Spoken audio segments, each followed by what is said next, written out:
40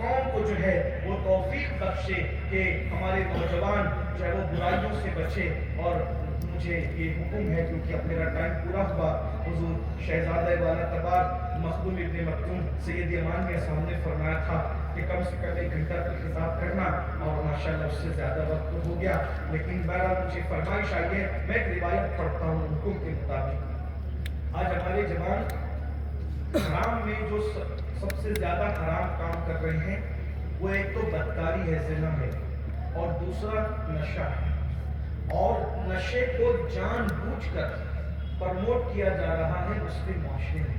وجہ کیونکہ اچھا جو نشے کو پرموٹ کر رہے ہمارے معاشرے میں وہ ہم سے محبت نہیں کرتے, بلکہ یہ ایک تیر سے 2 شکار ہے کہ تمہارے ٹیلنٹ سے اتنی لوگوں کو اتنا خوف ہے, لوگوں کو اتنا خطرہ ہے کہ وہ جانتے ہیں کہ تم پڑھو گے نا تو تمہارا مقابلہ کوئی نہیں کر سکتا. آپ دیکھیے ہندوستان کو بچانے سے لے کر ایٹمی طاقت عطا کرنے تک کس کی صلاحیتیں ہیں؟ کیا آج تک تاج محل جیسی عمارت کوئی اور تعمیر کر سکا؟ ہندوستان کو ایٹمی طاقت کس نے دی؟ آج جب اپنی ایٹمی طاقت میں فخر کرتے ہیں اپنے ملکوں کو ہم بالکل محفوظ تصور کرتے ہیں. بولو ایٹمی طاقت عطا کرنے والا کلمہ پڑھنے والا تھا کہ نہیں تھا؟ اسے دنیا عبد الکلام کے نام سے جانتی ہے. آپ جانتے ہیں نا, آپ تو جنرل نالج کی بڑی باتیں کرتے ہیں. ہم لوگ بہت زیادہ پڑھ لکھے نہیں ہیں, لیکن یہ بات ہے کہ نہیں ہے.